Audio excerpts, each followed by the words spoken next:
hostage capital of the world is Colombia. Last year, 3,146 people were kidnapped and held hostage. The current British record holder for being a hostage goes to Terry Waite, who spent an amazing 8 years chained to a Beirut radiator. Well done, Tel. Hostage rescue. It's a specialised business. And here's the specialist.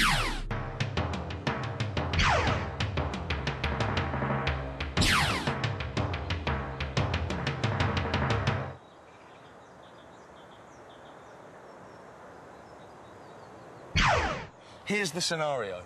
There's a young lady being held, quite a beautiful young lady, maybe the daughter of a rich industrialist. She's being held by a few guys, they've got guns, we don't know their intent. That's our situation here.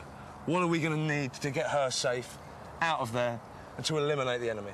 First thing, you've got to remember, what is it you're up against? Right. What have they got? Yeah? Probably something like an AK-47, okay? The weapon of choice of terrorists. Right. Yeah? It's a cheap bit of hardware. Right. If they've got one of these things, you want something. You need a Glock, yeah. You need lots and lots of ammunition, you need a Beretta 8000 and the Beretta 92F. You need fireworks. Let's try an MP5. Now, one of the other things we'd obviously need is a flashbang. OK. Right? You pull the pin through the door, big bang. Right. Big flash, yeah? The bang is going to disorientate them. Yeah, that gives you 3-4 seconds to get in there, get them before they get you with the AK. OK, so Johnny Terrorist has got his battered-up, cheap old AK, and I'm armed to the teeth with state-of-the-art weapons, bombs and equipment. I'm ready. Let's have it. All right, Colin, so I've got the kit on. What's going to happen now? Right, you need your team. Uh-huh. Luckily, we've got a team. Gentlemen, nice to meet you both. Good, all right. Nice stealthily approach. Right. The target's over there. Yeah. All right, once we're in, how are we going to deal with that hostage? You treat that hostage as hostile. Right. You don't know she's the hostage yet. All right? Get in there, get her on the floor, back up, get her out. All right, let's see if we can't do this. Let's do it. We'd come to this inflatable potting shed after a tip-off from a paperboy who'd overheard muffled noises inside, which he described as sounding like a rich industrialist's daughter with a hanky in her mouth. There was no time to lose.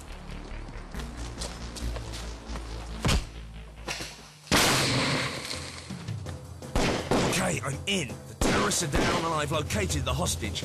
But she could be a bad guy in a wig, so I must be careful. Time to get out. Down. Don't move!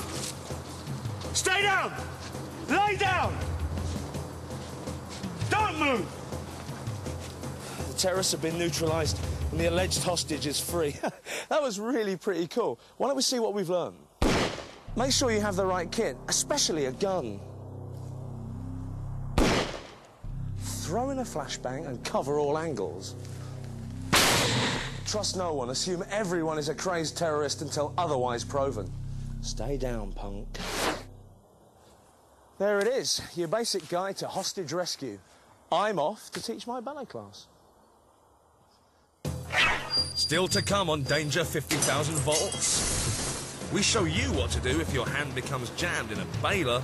And I get to meet a real-life elf.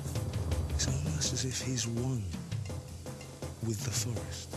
The octopus, an insect, the starfish.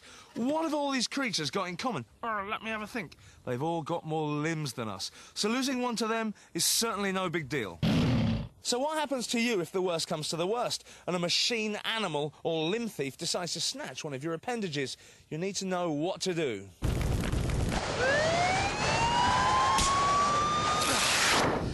In the UK last year, there were 559 incidents of people losing limbs through accidents. If all those missing limbs were laid end to end, they'd reach about 455 metres, 5 times the height of Big Ben. Losing a limb can be a messy business. Let's meet a man who knows this all too well.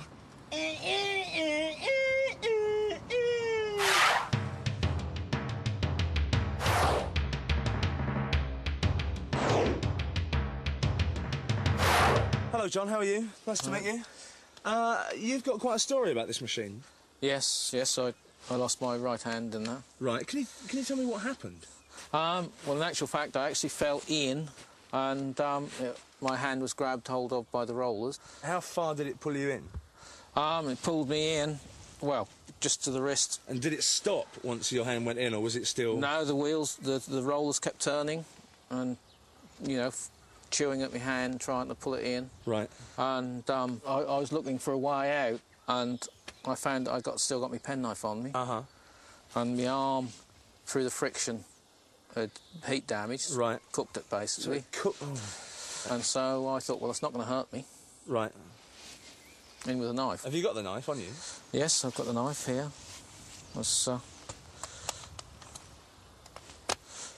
Luckily, the spring isn't too hard on the knife, so I'm just able to open it up. And that's the knife. I'm just trying to get my head around this. Once you'd cut the hand off, did the hand carry on and go through? The hand stayed in there nicely, and that seemed to try and bail it up nicely. Right. You wouldn't mind turning it on so I can have a little look? No, I'll turn it on for you. Cheers, John.